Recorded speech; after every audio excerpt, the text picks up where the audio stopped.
Okay. This is either going to be one of the best decisions because I'm waiting on someone to come to the house and do some work, or we're going to have to cut it short.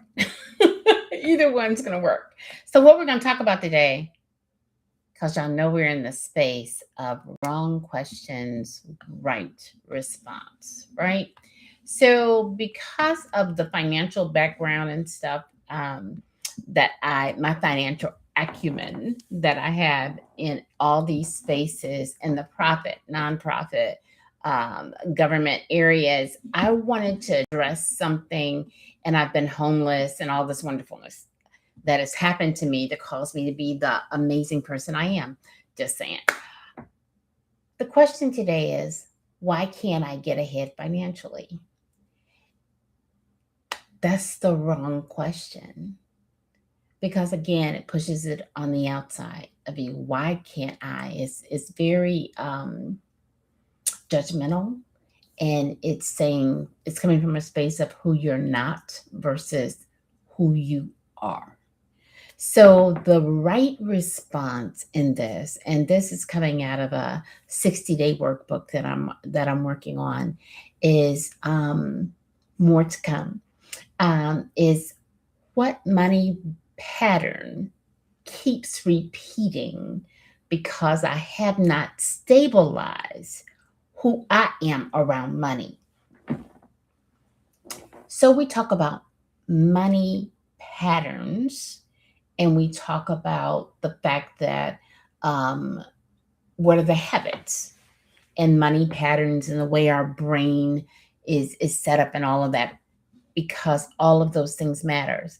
Because when we establish a pattern, what we do is we continue to repeat the pattern.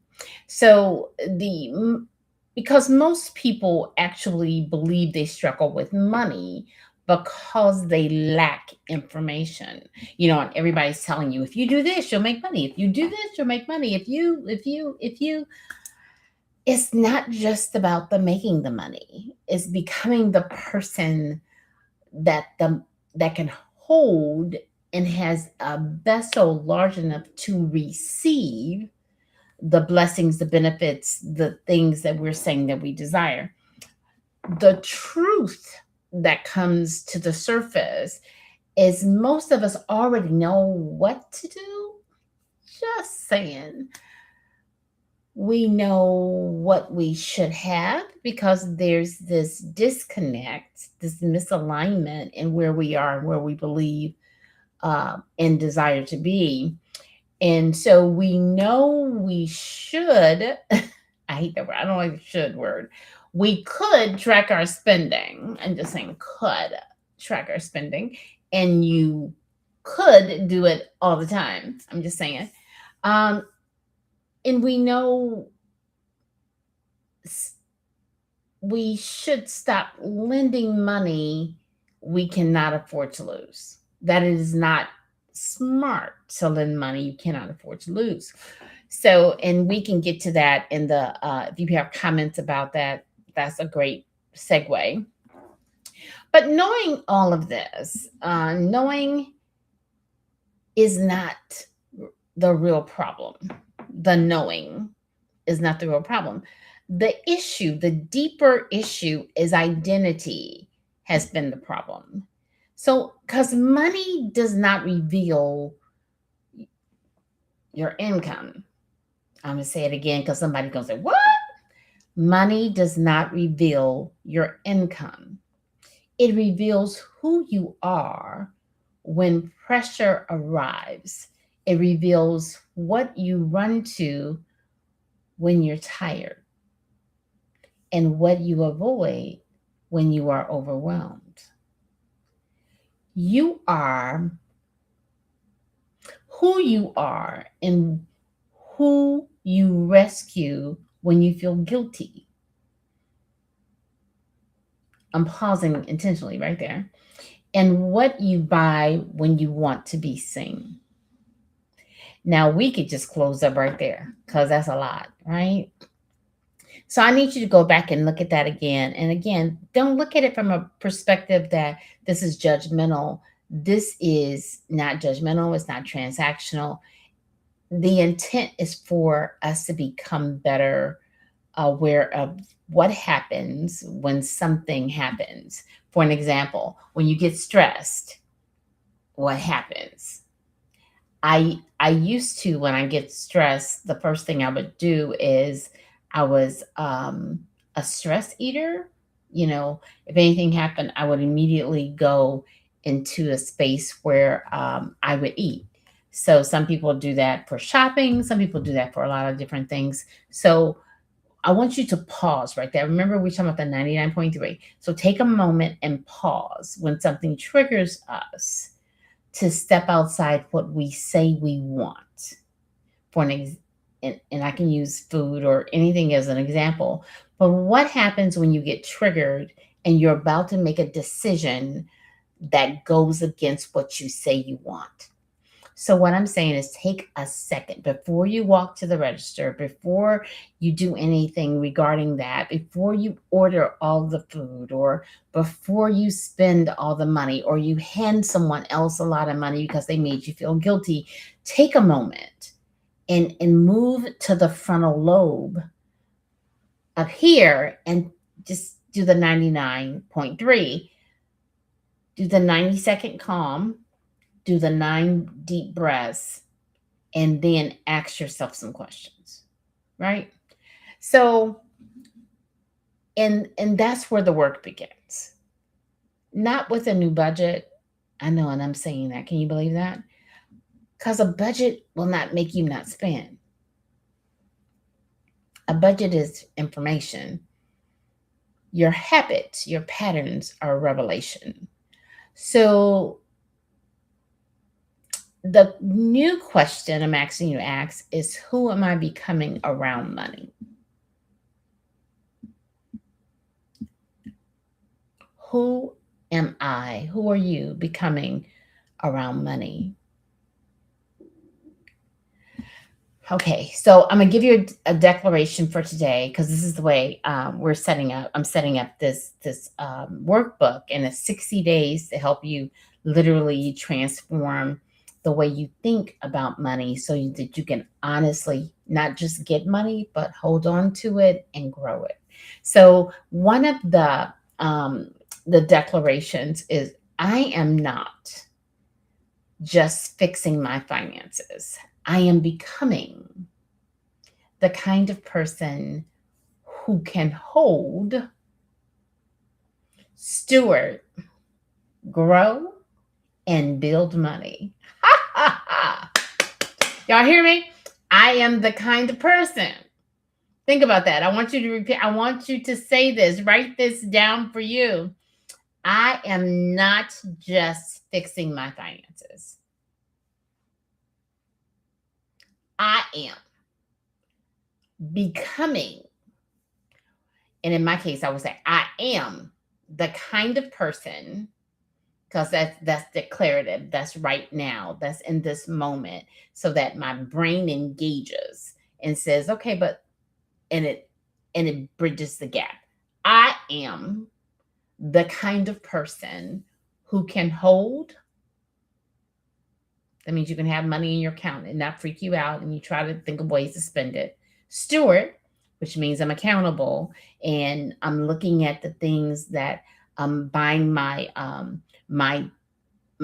what I need, and I'm not spending money on my wants and begging for my needs or hoping that something will happen or praying something would happen when I took and spent the money in a different way. And grow, which means that you are an investor. You invest your time, your energy, your effort, your money in a place that gives you a return on your investment, and build. And all of that is connected. So that's what I want. Okay, so I'll go ahead and give y'all 2 tips because y'all stayed this long. Don't forget to like, to share, and subscribe. Okay, so it's going to be more like this. So this here are 2 tips because I haven't heard them ring the doorbell. So the 2 tips I'd like to you to consider implementing, besides remember the statement, I am becoming the kind of person who can hold, steward, grow, and build with money. Not just build money, but build with money. The two tips for implementation, because information without implementation is frustration. I'm going to say it again. Information without implementation is frustration.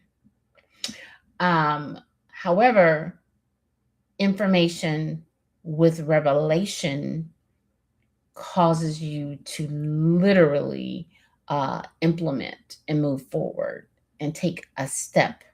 It doesn't mean you get it all done in one day. So, anyway, here's two tips to implement, and you can start this today. Write down one money pattern that you keep repeating.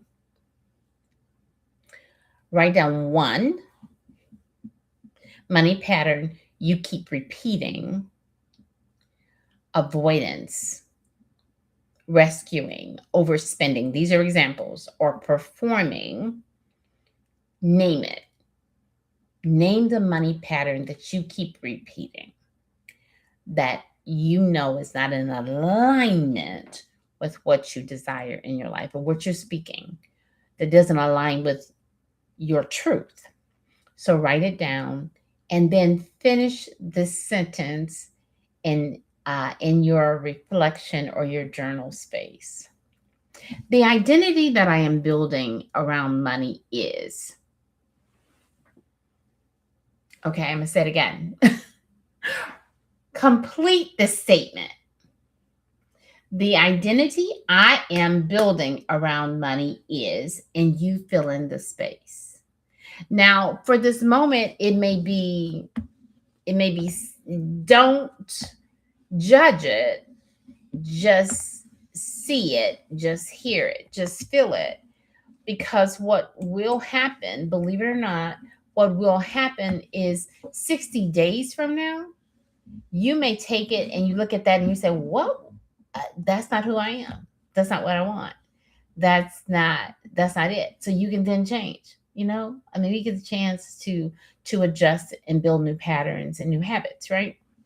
So that's where we are right now. So I am excited about. It's a little later in the day, but I wanted to come to you today with wrong question, right response,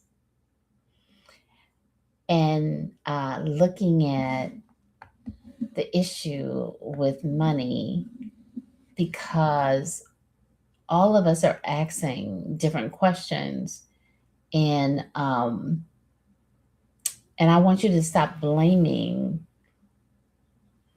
shaming, and start reclaiming your next steps to where you desire to be as it relates to your financial well-being. Okay, so listen, questions in the comment section.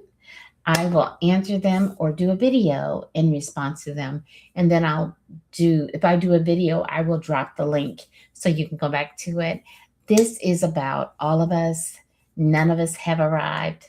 Not even people with millions of dollars. If they do the wrong thing with their resources, their time, their energy, money, they can still be broke. I know someone that makes over $1 million a year, but they are honestly, their financials, their stress and strain from their financial situation is really, really not good. It's actually, they're in the hole. And part of it is because they're overspending. It's not just about how much money you bring in, it's about how much money you release, and then where do you release it to? Okay? So again, thanks for joining, and I appreciate y'all. And don't forget, you matter. You're bold, you're brave, you're brilliant. So let's just walk this thing out.